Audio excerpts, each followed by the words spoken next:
Welcome everyone. Second year chemistry chapter number 1 that is S and P blocks element और आज का हमारा third lecture है that is periodicity. यानी आज हम मुख्तलिफ पीरियाडिसिटी को डिस्कस करेंगे that is shielding effect, atomic radius important है, उसको हम डिटेल से देखेंगे। अब पीरियाडिसिटी क्या होती है कि repetition of properties of element after a regular interval, यानी किसी खास इंटरवल के बाद किसी एलिमेंट की जो प्रॉपर्टी होती है वो रिपीट हो जाए, उसको हम बोलेंगे पीरियाडिसिटी। अब shielding effect, atomic radius, ionisation energy, electronegativity, electropositivity, this all are periodicity, क्योंकि ये एक खास इंटरवल के बाद रिपीट हो जाती है। सबसे पहले जो पीरियाडिसिटी है वो है शील्डिंग और स्क्रीनिंग इफेक्ट। अब शील्डिंग या स्क्रीनिंग इफेक्ट क्या होता है, यहाँ पर मैंने इसकी डिफिनीशन लिखी है कि repulsion between inner electron and valence electron of an atom और आयन।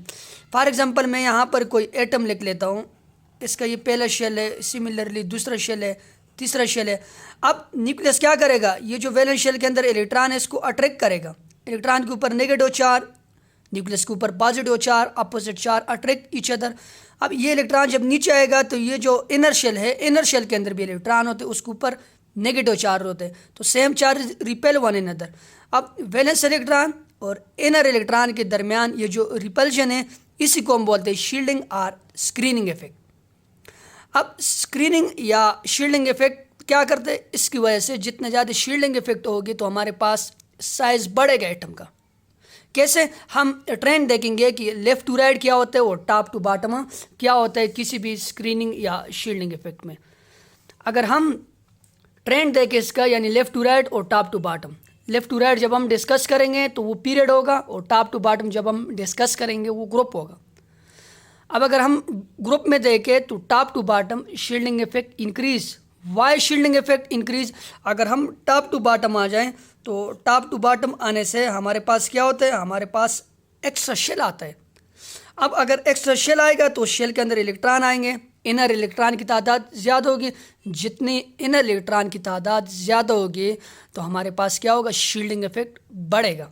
तो टॉप टू बॉटम क्या होता है ग्रुप में, इनर शेल एक एक शेल के इजाफ होते हैं हर ग्रुप के साथ, तो शेल के अंदर सेम तरीके से इलेक्ट्रॉन भी बढ़ेंगे, इलेक्ट्रॉन बढ़ेंगे तो रिपल्शन बढ़ेगी, रिपल्शन बढ़ेगी तो साइज ऑफ एटम इंक्रीज होगा, साइज ऑफ एटम इंक्रीज होगा तो शील्डिंग इफेक्ट और स्क्रीनिंग इफेक्ट इंक्रीज होगा। लेकिन अगर हम पीरियड में बात करें left to right, screening effect remain constant. अब आप लोग का क्वेश्चन आ सकता है कि सर अगर हम लेफ़्ट टू राइट जाएंगे तो वैलेंस शेल के अंदर तो इलेक्ट्रॉन बढ़ते हैं, ये हम ट्रेंड वगैरह डिस्कस करेंगे तो बुक के मुताबिक थर्ड पीरियड में। अगर हम सोडियम में देखें तो उसके वैलेंस शेल में एक इलेक्ट्रॉन, इसी तरह मैग्नीशियम को देख ले तो उसके अंदर 2 इलेक्ट्रॉन, एल्यूमिनियम के अंदर 3 इलेक्ट्रॉन। सर वैलेंस इलेक्ट्रॉन तो बढ़ रहे, तो वैलेंस इलेक्ट्रॉन नहीं इनर इलेक्ट्रॉन के साथ हमारा जो है ना ताल्लुक होगा शील्डिंग या स्क्रीनिंग इफेक्ट का। अब वैलेंस इलेक्ट्रॉन भी तो बढ़ रहे हैं, तो वैलेंस इलेक्ट्रॉन का ये जो इफेक्ट है इसको न्यूक्लियर चार्ज कैंसिल आउट कर लेते हैं। तो मेनली लेफ़्ट टू राइट जो होता है शील्डिंग इफेक्ट वो कांस्टेंट होते हैं। लेकिन एक बात आप लोगों ने याद रखनी है कि ये जितने भी पीरियाडिसिटी में डिस्कस करूँगा यहाँ पर मैं जर्नली वर्ड यूज़ करूँगा, एक्सक्लूसिवली हम नहीं कह सकते। जर्नली हम एटॉमिक साइज बोलेंगे कि लेफ़्ट टू राइट कम होता है, टॉप टू बॉटम बढ़ता है, आयनाइजेशन एनर्जी कम होती बढ़ती है, लेकिन यहाँ पर बहुत सारे एक्सेप्शन है तो उस एक्सेप्शन को भी हम देखेंगे साथ में। लेकिन जनरली अगर हम बात करें तो left to right screening effect remain constant. क्यों, इनर शेल के अंदर यानी इलेक्ट्रॉन कांस्टेंट रहते हैं, यानी number of shell remain same, तो इसी वजह से left to right shielding effect remain constant. अब ये जो शील्डिंग इफेक्ट है इसका इफेक्ट हम एटॉमिक साइज के ऊपर डिस्कस करेंगे और एटॉमिक साइज को हम बहुत ही डिटेल से पढ़ने वाले। तो एटॉमिक साइज क्या होता है कि साइज ऑफ एटम और आयन ऑफ एन एलिमेंट, किसी एटम या आयन का साइज को हम क्या बोलते हैं, किसी एलिमेंट का एटॉमिक साइज बोलते हैं। अब एटॉमिक साइज डिफरेंट तरह के होते हैं, जिस तरह हमारे पास कोवेलेंट रेडियस होगा, एटॉमिक रेडियस होगा, वन डेर वाल्स रेडियस होगा, आयनिक रेडियस होगा, तो इनको हम डिटेल से पढ़ने वाले। सबसे पहले एटॉमिक रेडियस। अगर हम एटॉमिक रेडियस की बात करें, atomic radius is also known as van der Waals radius. और एक बात आप लोगों ने याद रखनी है कि एटॉमिक रेडियस जो होता है, नोट करने, it can only define practically, it does not exist. Why practically does not exist, because that atom जो होते हैं हमारे पास मेनली ये बॉन्डेड होते हैं एक दूसरे के साथ, इन्होंने बांड बनाया होता है। एटॉमिक फॉर्म में मेनली ज़्यादातर एटम जो थे वो एग्जिस्ट नहीं करते, सिर्फ नोबल गैसेस को छोड़कर। वहाँ पर हम इसको वन डर वाल रेडियाई तो तस्वर कर लेंगे, लेकिन वैसे atomic radius practically do not exist. It can only define, क्योंकि मेनली जो हमारे पास एटम होते हैं they are in bonded form, या ये मेटालिक फॉर्म में होंगे, या ये कोवेलेंट फॉर्म में होंगे, या ये आयनिक फॉर्म में होंगे। लेकिन ये जो वन डर वाल रेडियस है इसको हम सिर्फ कह सकते हैं, बाकी एटॉमिक रेडियस एक्चुअली एग्जिस्ट नहीं करता, ये सिर्फ डिफाइन करते हैं हम। अब एटॉमिक रेडियस को हम डिफाइन कैसे करेंगे? एटॉमिक रेडियस को यहाँ पर मैं लिखूंगा कि ये हमारे पास दो एटम है, इस दो एटम के न्यूक्लियाई के दरमियान में ये जो डिस्टेंस है, ये वाला आधा डिस्टेंस, इसको हम क्या बोलेंगे? Atomic distance, atomic radius. यानी half of distance between nuclei of two non bonded atom. यहाँ पर एक बात आप लोगों ने याद रखनी है कि ये नॉन बॉन्डेड एटम के दरमियान होगा। अगर बॉन्डेड एटम होंगे तो वहाँ पर फिर हमारे पास एटॉमिक रेडियस इस तरह जैसे हम डिफाइन करेंगे इस तरह एग्जिस्ट नहीं करेगा। दूसरी डिफिनेशन इसकी ये है कि distance between valence electron in nuclei, किसी एटम के एलिमेंट के न्यूक्लियाई और उसके वैलेंस इलेक्ट्रॉन के दरमियान जो डिस्टेंस होता है उसको हम एटॉमिक रेडियस बोलते हैं। और ये क्या है? Half of distance between nuclei of two non bonded atom is known as atomic radius. Practically it does not exist, it can only define. ये एग्जिस्ट करेगा प्रैक्टिकली, लेकिन किसके लिए? Van der Waal radius, noble gases के case में। बाकी atomic radius exist नहीं करते हैं। दूसरी बात आप लोगों ने नोट करनी है कि इसका हम ट्रेंड देखें कि टॉप टू बॉटम क्या होता है, लेफ्ट टू राइट क्या होता है। अगर हम टॉप टू बॉटम बात करें ग्रुप में तो ये बढ़ता है। क्यों बढ़ता है?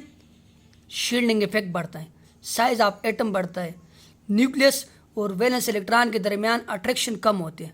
अट्रैक्शन कम होगी तो हमारे पास साइज क्या होगा? बढ़ेगा। तो ग्रुप में atomic radius generally top to bottom generally ये एक्सक्लूसिवली इंक्रीज करता है ग्रुप में, लेकिन पीरियड में हम जनरली बोलेंगे। और अगर हम पीरियड में देखें तो लेफ्ट टू राइट ये मेनली डिक्रीज होता है। क्यों डिक्रीज होता है?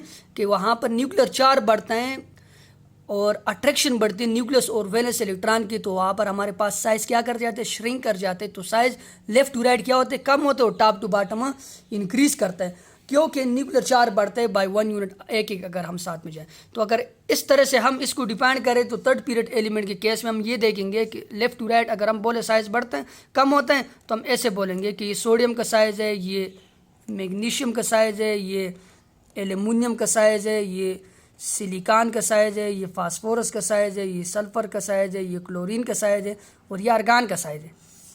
क्योंकि अगर हम न्यूक्लियर चार्ज की बात करें लेफ्ट टू राइट बढ़ता है। यहाँ पर आप लोग देखेंगे, लेकिन सब्र करें, अगर हम एटॉमिक रेडियस के भी तक में बात कर रहे हो तो एटॉमिक रेडियस फिर इस तरह होगा, क्योंकि left to right nuclear charge बढ़ते हैं, चार्ज डेंसिटी बढ़ती है, तो इस वजह से लेफ्ट टू राइट क्या होता है? साइज डिक्रीज, ये साइज का ट्रेंड है। और टॉप टू बॉटम क्या होता है? इंक्रीज होता है अगर हम एटॉमिक रेडियस की बात करें थर्ड पीरियड एलिमेंट की। अब जो दूसरी जो कैटेगरी है वो है कोवेलेंट रेडियस। अब covalent radius mainly non metal के लिए होता है, क्योंकि नॉन मेटल के अंदर जो बॉन्ड होते हैं वो कोवेलेंट बॉन्ड होते हैं। इसको हम कैसे डिफाइन करें? It is for non metal element और half of distance between two covalently bonded atom. जब दो एटम एक दूसरे के साथ कोवेलेंटली बॉन्ड बनाएं और उसके दरमियान जो डिस्टेंस होते हैं उसको हम क्या बोलेंगे? हाफ ऑफ डिस्टेंस जो होता है उसको हम बोलेंगे कोवेलेंट रेडियस।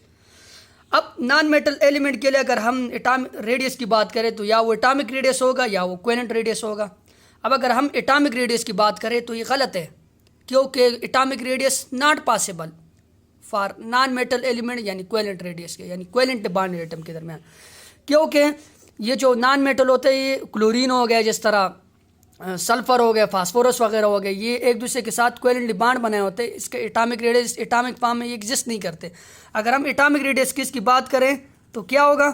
एटॉमिक रेडियस की बात हम ऐसे करेंगे कि it is the distance between the nuclei of two covalently bonded atom. लेकिन मैंने आप लोगों को बता दिया कि ये पॉसिबल नहीं है, ये नॉन बॉन्डेड के लिए होता है। लेकिन अगर हम कोवेलेंट रेडियाई की बात करें तो ये क्या होता है यहाँ पर कि ये दो कोवेलेंटली बॉन्डेड एटम के दरमियान हाफ ऑफ डिस्टेंस को कहा जाता है। और हमेशा के लिए एटॉमिक रेडियस नॉन मेटल का कोवेलेंट रेडियस से बड़ा होता है। क्यों? कि जब एटम एक दूसरे के साथ बॉन्ड बना लेते हैं तो बॉन्ड बनाने के बाद से एक दूसरे के करीब आ जाते हैं। तो या नॉन मेटल के केस में जब हम एटॉमिक रेडियस को डिफाइन करेंगे वो असल में कोवेलेंट रेडियाई होता है, वो एटॉमिक रेडियाई नहीं होता है, क्योंकि ये जो नॉन मेटल होते हैं ये बॉन्डेड होते हैं एक दूसरे के साथ थ्रू कोवेलेंट बॉन्ड। और कोवेलेंट बॉन्ड के फॉर्मेशन के बाद हम डिस्टेंस देखेंगे उन दोनों के न्यूक्लियाई के बीच में।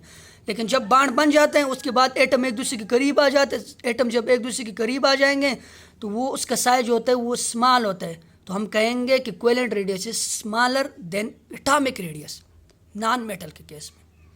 तीसरा जो डिस्टेंस होते हैं रेडियस जो होता है उसको हम बोलेंगे आयनिक रेडियस। आयनिक रेडियस क्या होता है कि distance between valence electron in nucleus of ion, किसी आयन के न्यूक्लियस और उसके जो वैलेंस इलेक्ट्रॉन होते हैं उसके दरमियान डिस्टेंस को हम क्या बोलते हैं, आयनिक रेडियस। अब आयनिक रेडियस दो तरह के होंगे, या वो केटायनिक रेडियस होगा या वो एनायनिक रेडियस होगा, क्योंकि एटम जब लॉस और गेन इलेक्ट्रॉन करेगा आयन या केटायन होता है या एनायन होता है। केटायन रेडियस रिलेटेड होगा मेटल से, क्योंकि मेटल जनरली इलेक्ट्रॉन लॉस करते हैं। एनायनिक रेडियस रिलेटेड होगा नॉन मेटल से, क्योंकि non metal generally electron gain कर लेते हैं, एनायन बन जाते हैं। अब हम केटायनिक रेडियस की बात करें, यहाँ पर मैं आपको कुछ इंपॉर्टेंट बातें बताने वाला हूँ। अगर हम मैग्नीशियम की बात करें तो मैग्नीशियम का जो एटॉमिक नंबर होता है दैट इज़ 12। अगर हम शेल की बात करें तो के शेल के अंदर 2 इलेक्ट्रॉन, एल शेल के अंदर 8 इलेक्ट्रॉन और एम शेल के अंदर 2 इलेक्ट्रॉन, टोटल 12 हो गए। अब मैग्नीशियम में जो शील्डिंग इफेक्ट होता है सिर्फ मैग्नीशियम में वो ज़्यादा होता है। क्यों? एक तो इसका साइज़ बड़ा है, दूसरी साइज़ बढ़ने की जो दूसरी रीज़न है वो शील्डिंग इफेक्ट है, यानी ये जो वैलेंस इलेक्ट्रॉन है और इनर इलेक्ट्रॉन।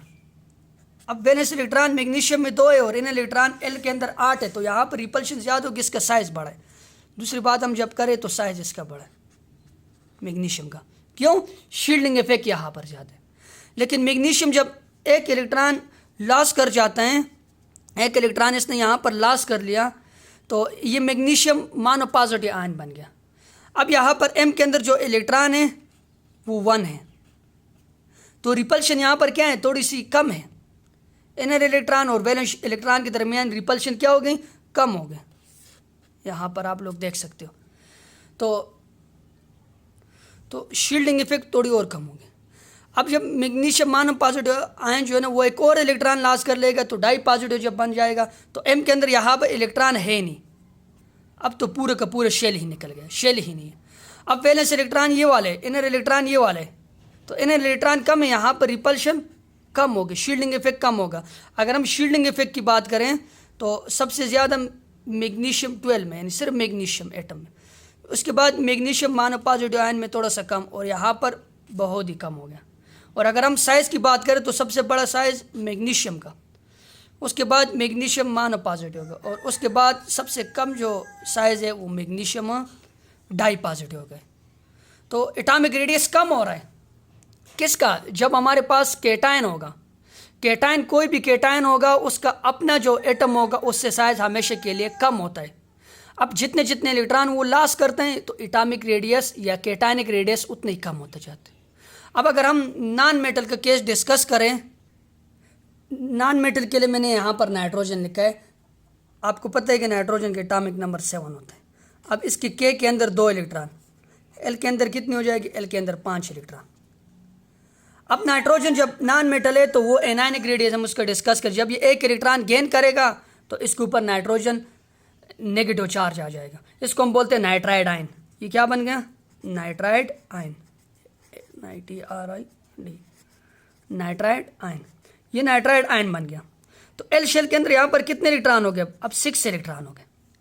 अब सिमिलरली जब नाइट्राइड आयन जो है ये एक और इलेक्ट्रॉन गेन कर लेगा तो इसके ऊपर कितना चार्ज आ जाएगा, -2 आ जाएगा। तो एल के अंदर कितने इलेक्ट्रॉन हो जाएंगे, एल के अंदर यहाँ पर अब 7 इलेक्ट्रॉन। अब -2 वाला एक और इलेक्ट्रॉन ले लेगा तो एल के अंदर यहाँ पर कितने इलेक्ट्रॉन हो गए, 8 इलेक्ट्रॉन हो गए। इसका मतलब क्या हुआ, इसका मतलब ये हुआ कि इलेक्ट्रॉन की तादाद क्या हो रही है, बढ़ रही है। तो शील्डिंग इफेक्ट क्या होगा, शील्डिंग इफेक्ट बढ़ेगा। सबसे कम शील्डिंग इफेक्ट इसका, इसके बाद इसका, इसके बाद इसका और इसके बाद इसका, यानी शील्डिंग इफेक्ट बढ़ रहा है जिस तरह नाइट्रोजन इलेक्ट्रॉन गेन कर ले। यानी एनायन के केस में क्या होगा, एनायन जितने जितने इलेक्ट्रॉन लेगा तो उसका रेडियस बढ़ेगा। क्यों, शील्डिंग इफेक्ट बढ़ रहा है।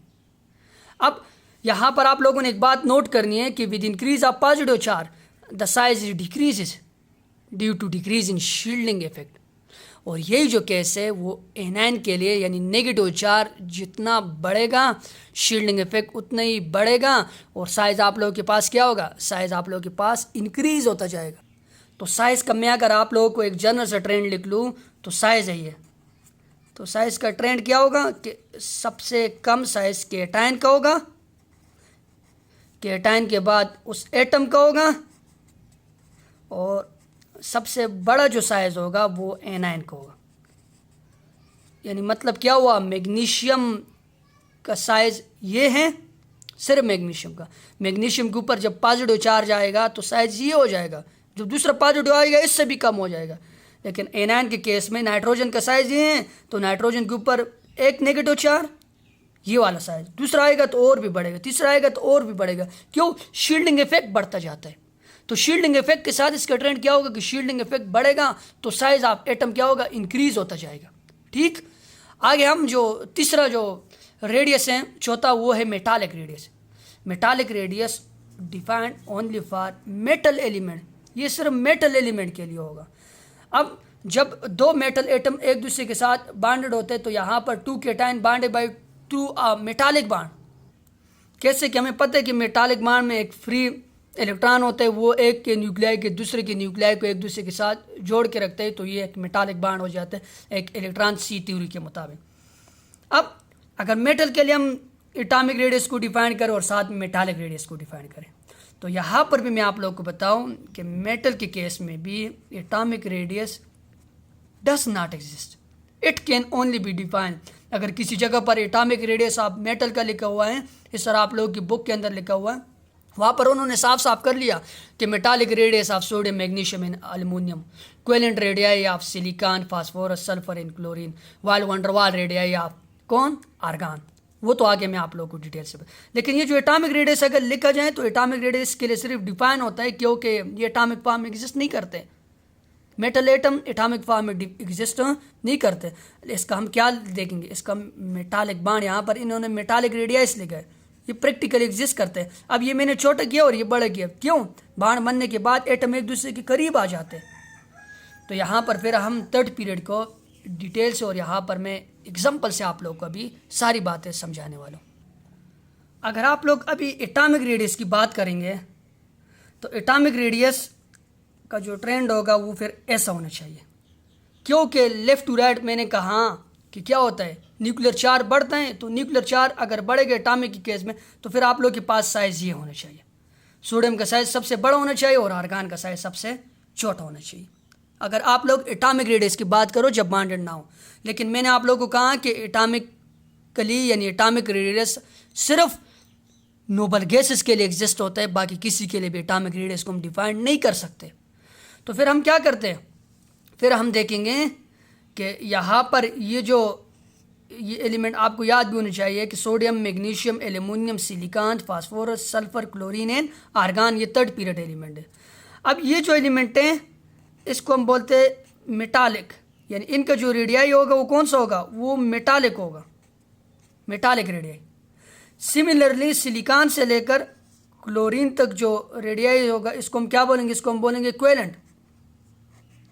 और ये वाला जो नोबल गैस यानी नियान है और आर्गन है, सॉरी, इसका जो एटॉमिक रेडियस होता है वो सबसे बड़ा होता है और इसका ही एटॉमिक रेडियस होता है, क्योंकि ये नॉन बॉन्डेड फॉर्म में हमारे पास अवेलेबल होते हैं, बाकी सारे बॉन्डेड फॉर्म में होता है।